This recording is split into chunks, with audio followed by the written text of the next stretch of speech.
రాజధాని అమరావతికి చట్టబద్ధత లభించడం ఏపీ అభివృద్ధికి కీలక మలుపుగా భావిస్తున్నట్లు ఎమ్మెల్సీ కరి పద్మశ్రీ చెప్పారు. దీంతో రాష్ట్రానికి పెట్టుబడుల ప్రవాహం పెరుగుతుందన్నారు. నిరుద్యోగ యువతకు ఉపాధి అవకాశాలు మెండుగా లభిస్తాయని తెలిపారు. కొన్నేళ్లుగా ఉన్న అనిశ్చితి తొలగిపోవడంతో ఏపీ అభివృద్ధి పరుగులు తీస్తుందంటున్న ఎమ్మెల్సీ కరి పద్మశ్రీతో మా ప్రతినిధి రాజేష్ ఫేస్ టు ఫేస్.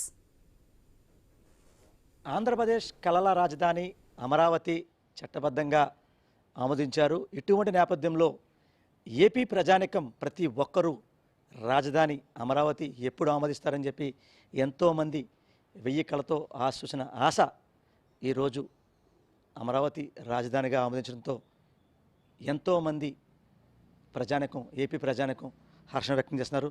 దీనికి సంబంధించి ప్రస్తుతం మన వద్ద ఎమ్మెల్సీ కర్రి పద్మశ్రీ ఉన్నారు. వారిని అడిగి మరింత సమాచారం అడిగి తెలుసుకునే ప్రయత్నం కూడా చేద్దాం. మేడం చెప్పండి, ఏపీ రాజధానిగా అమరావతి ఆమోదించారు. దీనికి సంబంధించి కాకినాడలో ప్రధానంగా కాకినాడలో ప్రతి ఒక్కరు గుర్తొచ్చేది ఫిషింగ్ హార్బర్ బీచ్.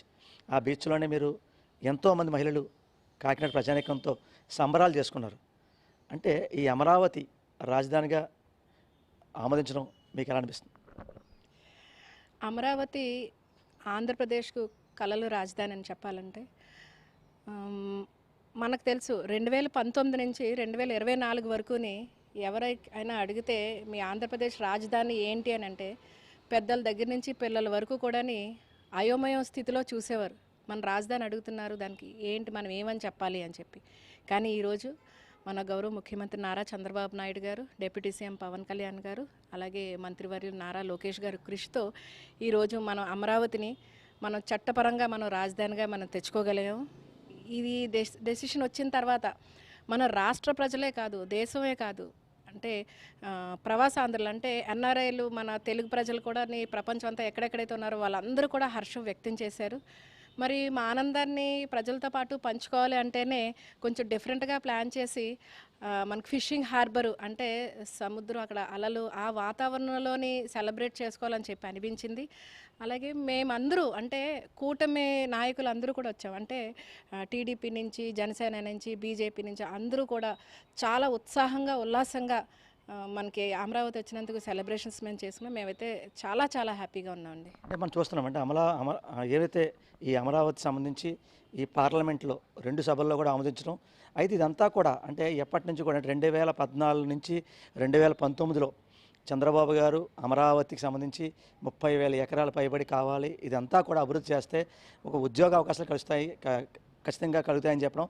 అలాగే 2019 తర్వాత ఇప్పుడు ప్రస్తుతం ప్రతిపక్షంగా ఉన్న మాజీ సీఎం జగన్మోహన్ రెడ్డి కూడా ఆ రోజు అమరావతి కాదు 3 రాజధానులు ఉండాలి, ఇటు కర్నూలు, వైజాగ్ ఇలా ఉండాలి అన్న దానిపై వారు ప్రతిపాదించారు.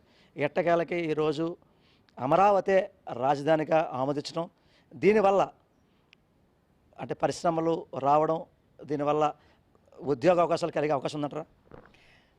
యాక్చువల్లీ మనకు అమరావతి రాజధానికి రాకముందు వరకు బయట దేశాల వారు అందరూ కూడా ఏంటంటే కొంచెం పెట్టుబడులు పెట్టడానికి సంకోచించేవారు. కానీ అది ఒక పక్కన ప్రాసెస్ జరుగుతూ ఉన్నా సరే మన గౌరవ ముఖ్యమంత్రి గారు అయితే ఆయన పట్టు విడవలేదు అస్సలని. సో అప్పటి నుంచి కూడా 2024 నుంచి ప్రభుత్వం ఫార్మ్ అయిన తర్వాత కృషి చేస్తూనే ఉన్నారు. అందులో భాగంగానే మనకి వైజాగ్కి గూగుల్ కూడా తీసుకురావడం జరిగింది.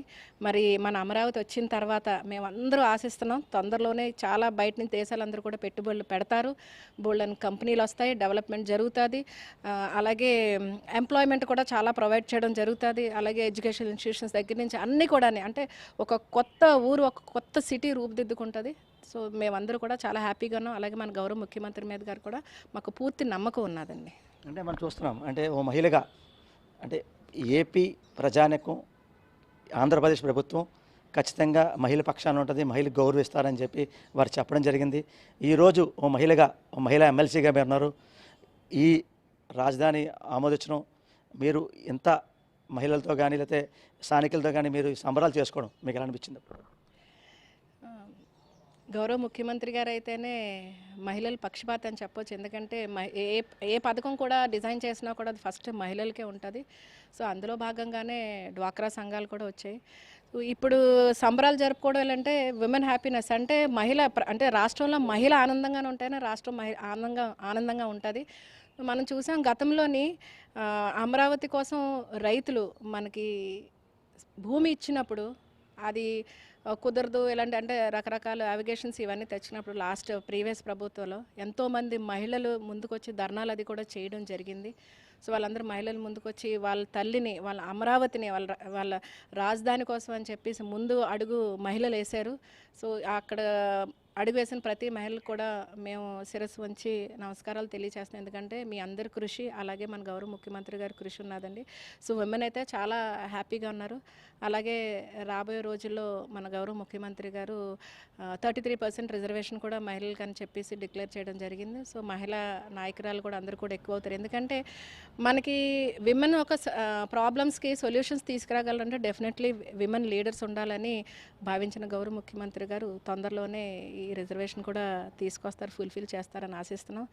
చూసాం కదా, ఈ అమరావతికి సంబంధించి అంటే ఈ అమరావతి రాజధానిగా రావడంతో ఎంతో అంటే డెవలప్మెంట్ అవుద్ది. దీనివల్ల పరిశ్రమలు కూడా ముందుకు వస్తాయి, దీనివల్ల ఉద్యోగ అవకాశాలు కూడా వస్తాయి. ఇది అంటే రాజధాని అమరావతిగా ఆమోదించడంతో మేము కాకినాడ సుందరంగా ఉండే బీచ్ సంబంధించి కానీ హార్బర్లో కూడా మేము ఎంతో సంబరాలు చేసుకున్నాము. ఒక పండగ వాతావరణంలో దీపాల హరవిల్లో కూడా మేము పండగ చేసుకున్నామని చెప్పి ఎమ్మెల్సీ కర్రి పద్మశ్రీ చెప్పే పరిస్థితి కనబడుతుంది. ఇది కొంత తాజా పరిస్థితి. కెమెరా పర్సన్ సతీష్తో రాజేష్, ఐ న్యూస్, కాకినాడ జిల్లా.